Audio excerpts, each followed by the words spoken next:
Hey guys, and welcome back to another episode of Football Daily। और भाई Cristiano Ronaldo Harshad Mehta में एक बहुत बढ़िया सिमिलरिटी है, दोनों लाइटर लेके घूमते हैं। रोनाल्डो तो भाई बहुत सही है इस समय, मतलब सही बताऊं, जोसे मोरिन्हो की जैसे इंटरव्यूज होते थे ना, ऐसी रोनाल्डो इंटरव्यू देने लगा है। मतलब बेहतरीन चीज़, बेहतरीन। मतलब प्रेस वालों को वो एक, मीडिया वालों को वो कहता होगा कि तुम मेरे स्टेटमेंट को क्या तोड़ मरोड़ के यहाँ पे मसाला बनाओगे, मैं तुम्हें रेडीमेड मसाला दूंगा। और भाई कल के इंटरव्यू में डेफिनेटली भाई यहाँ पर 4-5 चीज़ें ऐसी हैं जो क्रिस्टियानो रोनाल्डो ने काफ़ी ज़्यादा इंटरेस्टिंग बोली है। ऑफकोर्स तुम यहाँ पर MLS वाले पे बात करना चाहोगे, लेकिन उसके अलावा भी यहाँ पर काफ़ी सारी चीज़ें हैं जो कि डेफिनेटली यहाँ पर वर्थ अ डिबेट है। देखो, सबसे पहले स्टार्टिंग यहाँ पर इससे होती है कि अल नसर की ठुकाई होती है और 18 मिनट में 5 गोल खा लेते हैं वो। लेकिन खैर वो तो अलग बात है। लेकिन अगर क्रिस्टियानो रोनाल्डो के इस मिक्स ऑन वाले इंटरव्यू में जाएं तो भाई पूरा टाइम लेके आया, तो दिखता है कि यहाँ पर कहीं ना कहीं क्रिस्टियानो रोनाल्डो पहले से ये प्लान था कि वो एक अच्छा खासा इंटरव्यू और मीडिया को टाइम देने वाले, क्योंकि ऐसा कुछ क्रिस्टियानो रोनाल्डो जितना बड़ा प्लेयर कोई इतनी इम्प्रॉम्प्ट टाइम दे दे वो थोड़ा सा यहाँ पर अनप्रेडिक्टेबल होता है। लेकिन मीडिया को यहाँ पर पूरा टाइम मिला और फिर मीडिया ने उसका बड़ा फायदा उठाया और अब फायदा उठाने की बारी मेरी है। देखो, सबसे पहले यहाँ पर क्रिस्टियानो रोनाल्डो से सवाल पूछा जाता है कि भैया यहाँ पर क्या आपकी फर्नांडो सैंटोस से बात होती है, तो उन्होंने कहा कि नहीं, देखो भाई मेरी फर्नांडो सैंटोस से कोई बात नहीं होती है। साथ ही उसने अपनी पोर्चुगल नेशनल टीम को बताया कि कैसे मार्टिनेस यहाँ पर अच्छा कर रहा है, 4 गेम में 5 गोल मैं स्कोर कर चुका हूँ डेफिनेटली। फिर उसने यहाँ पर वुमेन्स वर्ल्ड कप के लिए सारी टीमों को बेस्ट ऑफ लक कहा। उसी के साथ यहाँ पर जो स्टार्ट हुआ वो हुआ यहाँ पर उनके रिटायरमेंट प्लान से यूरोपियन फुटबॉल की। तो यहाँ पर किसी ने कहा कि भाई क्या आपका यूरोपियन फुटबॉल में वापसी आने का कुछ है, आगमन वागमन होगा आपका, क्या करें फिर हम। तो उसने कहा कि देखो यार, मैं 38.5 साल का हूँ और ऐसे में मेरे को नहीं लगता कि मैं आने वाले टाइम में यूरोपियन फुटबॉल में कभी अब एंटर करने वाला हूँ, तो आप मेरे को रिटायर्ड समझ सकते हो। साथ ही उन्होंने ये कहा है कि डेफिनेटली सऊदी अरेबिया जो फुटबॉल है वो बहुत अट्रैक्टिव है और मैं यहाँ पर किसी प्रोजेक्ट के बेसिस पे आया हूँ, और अगर आप यहाँ पर यूरोपियन फुटबॉल की बात करोगे तो उन्होंने अपनी क्वालिटी लूज कर दी है। अब यहाँ पर उन्होंने ये चीज़ कहा है कि अभी तक जो क्वालिटी अपनी मेंटेन कर पा रहा है वो सिर्फ एक प्रीमियर लीग है। बाकी अगर आप यहाँ पर ला लीगा की बात करोगे तो वो भी अब उसमें क्वालिटी नहीं रही। उसमें अगर आप यहाँ पर बुंदेसलीगा की बात करोगे तो उसमें भी कोई क्वालिटी नहीं रही। और डेफिनेटली यहाँ पर सऊदी अरेबिया का जो फुटबॉल है वो इतना लेवल पे बढ़ रहा है कि हम आने वाले टाइम में यहाँ पर टर्किश लीग की बात करें या फिर नेदरलैंड लीग की बात करें, एरदेविस की, उनको भी ओवरटेक कर सकते हैं। इस पर डेफिनेटली मैं एक अलग से एपिसोड बना रहा था, मैं इस पर ही बना रहा था भाई, मैं लाइक सऊदी लीग और MLS में कौन कितना बेटर है, लेकिन डेफिनेटली थोड़ा फैक्चुअल टर्म्स पे।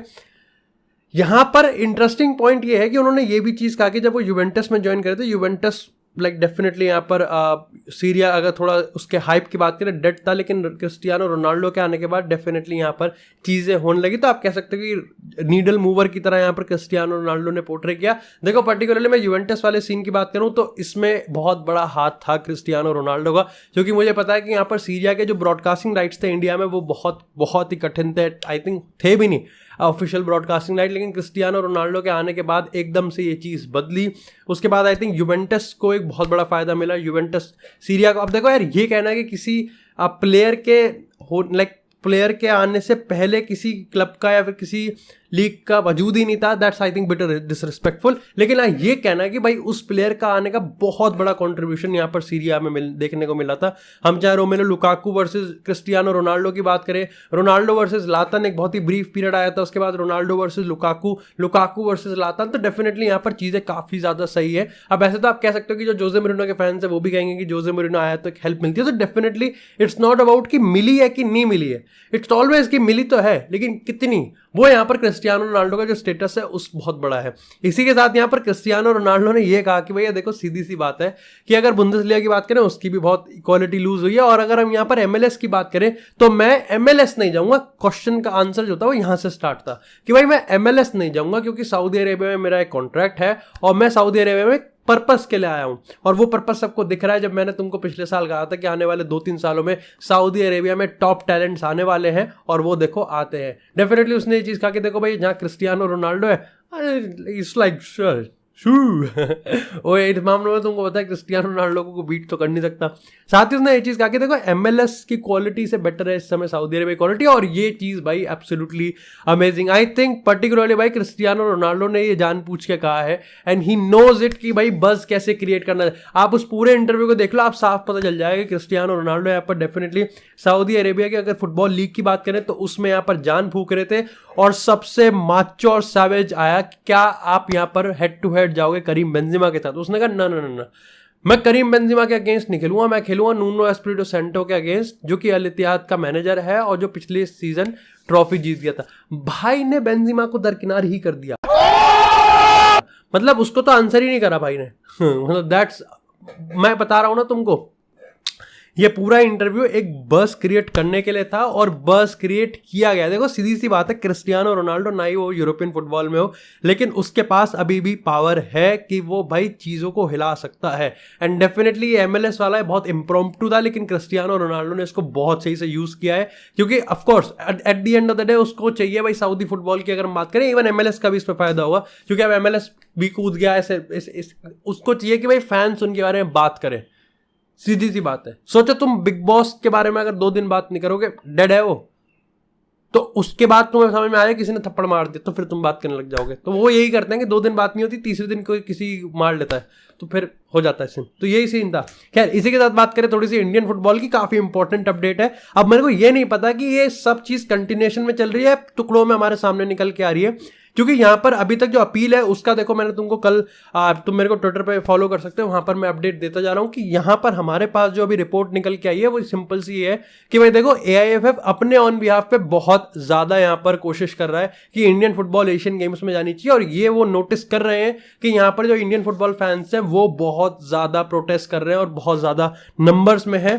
साथ ही यहाँ पर ये भी बताया गया कि शायद से अगर अनुराग ठाकुर यानी कि जो स्पोर्ट्स मिनिस्ट्री है उनकी बात करें तो वो भी यहाँ पर कहीं ना कहीं अब थोड़ा सा लॉबी कर रहे हैं कि हाँ भाई सिस्टम तो बन रहा है और इंडियन फुटबॉल को भेजना तो पड़ेगा ही यहाँ पर। अब यहाँ पर अगर हम बात करें रिलैक्सेशन की, तो देखो आज एक अच्छी खबर ये निकल के आई है कि अगर इंडियन ओलंपिक एसोसिएशन की बात करें तो उन्होंने 800 मेंबर्स की एक टीम भेजी है, मतलब एक लिस्ट भेजी है गवर्नमेंट को उनसे क्लियर आउट करने की, और इसमें इंडियन फुटबॉल मेंस टीम का नाम भी है।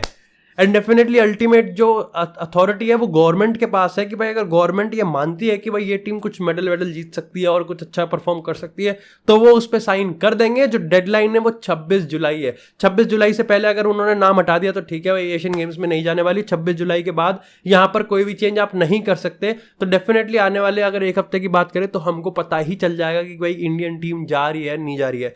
आई थिंक मेरे को गट फीलिंग कह रही है कि इंडियन टीम जाएगी। वो अभी पंट नहीं लेंगे, उनको पता है जो बैकलैश मिलेगा वो बहुत ही ज्यादा तगड़ा मिलेगा, क्योंकि पहले क्या होता था ना कि पहले इंडियन फुटबॉल अलग चल रहा है, फैन अलग चल रहे हैं, कोच अलग चल रहे हैं, तो मेंस टीम अलग है, फुटबॉल वुमेन्स टीम। अब क्या है, सब एक ही छतरी में आ गए, Indian football fans, Indian coaching scene, उसके बाद Indian staff, Indian football team के players, ex players, women's team के प्लेयर्स, वुमेन्स टीम के वो जो एक्सपर्ट है, एनालिस्ट है, हम जैसे क्रिएटर्स हो गए, तुम जैसे सबसे इंपॉर्टेंट तुम जैसे फैंस, सब के सब एक ही छतरी के नीचे यहाँ पर कहीं ना कहीं एक साथ बात कर रहे हैं। तो डेफिनेटली वो चीज़ दबाव तो बनाती है। इसी के साथ यहाँ पर अगर हम बात करें मार्कस रैशफोर्ड की, तो भाई मैनचेस्टर यूनाइटेड ने मच अवेटेड मार्कस रैशफोर्ड का जो कॉन्ट्रैक्ट है उसको रिन्यू कर दिया है। काफ़ी लोग बताते हैं लगभग 400,000 तक किया जाएगा। ये काफ़ी ऑड है, क्योंकि यहाँ पर एरिक टेन हैग ने प्लान बनाया था कि भाई 200-250 से ज़्यादा हम किसी को देंगे नहीं। लेकिन तुम समझ सकते हो भाई, मार्कस रैशफोर्ड 24-25 साल का लौंडा, one of the best winger, और स्ट्राइकर पे भी खेल सकता है। एंड डेफिनेटली उसकी PR भी है, तो उसकी सोशल मीडिया प्रेजेंस भी काफ़ी ज़्यादा सही है।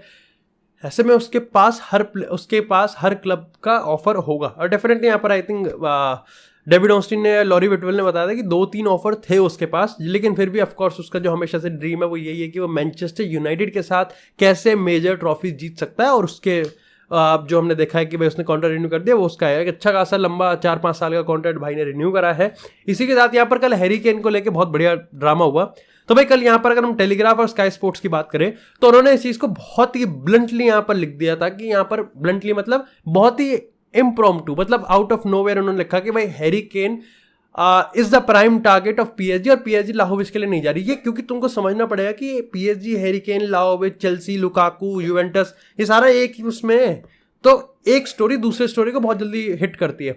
ऐसे में जब ये खबर आई कि भाई PSG का अभी भी प्राइम टारगेट हैरी केन है और वो बायर्न के साथ टक्कर लेने में कोई दिक्कत नहीं है, ऐसे में यहाँ पर लाहोविच का पत्ता कटता हुआ दिख गया था। क्योंकि अब ये खबर आ गई थी कि भाई लाहोविच और एलिग्री दोनों में नहीं बनती, और जबकि ये एलिग्री वही बंदा है जिसने लाहोविच के लिए भाई रिक्वेस्ट करी थी कि मेरे को ये प्लेयर चाहिए। ऐसे में यहाँ पर ये दिक्कत हो गई थी कि अगर PSG लाहोविच को नहीं लेगी तो लाहोविच को लेने वाला कौन है, क्योंकि चेल्सी ने ज़्यादा कोई इंटरेस्ट दिखाया नहीं है। लेकिन इसके बाद एकदम 1-1.5 घंटे के अंदर एक खबर आ गई कि भाई हैरी केन ने तो रिफ्यूज़ कर दिया है जो PSG का इनडायरेक्ट, मतलब इनमें पर्सनल एग्रीमेंट ही नहीं हुआ, मतलब प्लेयर को जाना ही नहीं है, प्लेयर को सिर्फ बायर्न म्यूनिख को जाना है। ऐसे में फिर 1-1.5 घंटे मतलब 3 घंटे के अंदर पीएसजी हैरी केन से कूद के वापस से लाहोविच पे आ गई और ये अब पता चल गया कि भाई लाहोविच के लिए वो 90 मिलियन दे सकते हैं और हैरी केन का जो ऑपरेशन है वो यहाँ पर फुस हो गया। ऐसे में यहाँ पर अगर हम लुकाकू की बात करें तो भाई यूवेंटस पर्टिकुलरली यहाँ पर शायद से लुकाकू को साइन ना करे और उसके पीछे कोई रीजन नहीं है, लेकिन अभी बस इनमें कॉम्प्लिकेशन है, कोई फंड्स का चक्कर चल रहा है। पर ऐसा होना नहीं चाहिए क्योंकि एलिग्री को भाई लुकाकू चाहिए, उसको चाहिए और यूवेंटस के अल्ट्रास को नहीं चाहिए। खैर ऐसे में यहाँ पर अल हिलाल का एक ऑफर आ चुका है और यहाँ पर उन्होंने लुकाकू को 40 मिलियन की सैलरी हर साल 3 साल का कॉन्ट्रैक्ट यहाँ पर उनको ऑफर किया और देखते हैं कि शायद से यहाँ पर लुकाकू को ये ऑफर एक्सेप्ट होता हुआ दिख सकता है। इसी के साथ अगर पॉल पोग्बा की बात करें तो भाई पोग्बा के रिगार्डिंग इनिशियल डेज में तो ये था कि भाई यूवेंटस में वो रुकना चाहता है और यूवेंटस भी चाहता है, लेकिन अगर फाइनेंशियल कंस्ट्रेंट की बात करें तो ऐसा लग रहा है कि शायद से टर्किश साइड फेनेrbahçe की जो प्रेसिडेंट है वो पॉल पोग्बा को लेके आना चाहते हैं। अब ये देखना पड़ेगा कि भैया पॉल पोग्बा आएगा कि नहीं आएगा।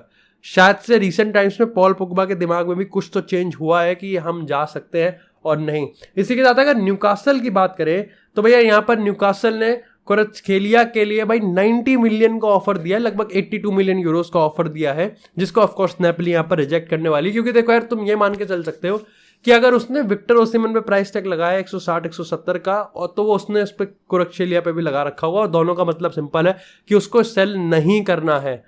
आई थिंक वो विक्टर ओसिमन को इस सीजन सेल कर सकता था प्राइस टैग ऐसा कि कोई यहाँ पर नहीं करना चाहेगा, तो आप डेफिनेटली यहाँ पर कह सकते हो कि अगले सीजन या फिर इस सीजन मतलब आने वाले 1-2 सीजन में दोनों प्लेयर निकल जाएंगे नेपोली से, ये मेरी प्रेडिक्शन है। और आई थिंक न्यूकासल यूनाइटेड अगर बिड को ऊपर कर देती है 100 मिलियन के आसपास चली जाती है तो क्वारात्स्केलिया को तो आई थिंक सेल कर सकता है। विक्टर ओसिमन को चाहे फिर भी रोक लेगा अगले सीजन के लिए, लेकिन क्वारात्स्केलिया को ये सेल कर देगा। बताया जा रहा है कि भाई यहाँ पर जो एलन सैन-मैक्सिमन है उसको सऊदी में, और ऑफकोर्स क्योंकि सऊदी माई बाप है उधर भी सऊदी माई बाप है तो यहाँ पर ट्रांसफर करने में ज़्यादा कोई दिक्कत होगी नहीं। लेकिन अभी तक जो रिपोर्ट्स आ रही थी वो हार्वी बार्न्स को लेकर आ रही थी कि यहाँ पर लेस्टर के जो प्लेयर है हार्वी बार्न्स उसको लेके आने में काफ़ी ज़्यादा इंटरेस्टेड है एडी होवे, और उसका प्राइस टैग भी लगभग 50 मिलियन यूरोज है जो कि कम नहीं होता।